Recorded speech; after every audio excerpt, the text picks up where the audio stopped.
لوگو، اللہ کا وعدہ سچا ہے تو تم کو دنیا کی زندگی دھوکے میں نہ ڈال دے، اور نہ بڑا فریبی یعنی شیطان تمہیں اللہ کے نام سے فریب دے۔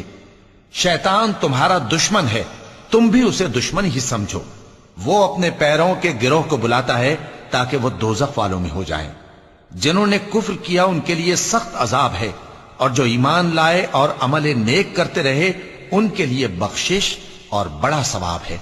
بھلا جس شخص کو اس کے اعمال بد آراستہ کر کے دکھائے جائیں اور وہ ان کو عمدہ سمجھنے لگے تو کیا وہ نیکوکار آدمی جیسا ہو سکتا ہے؟ بے شک اللہ جس کو چاہتا ہے گمراہ رہنے دیتا ہے اور جس کو چاہتا ہے ہدایت دیتا ہے۔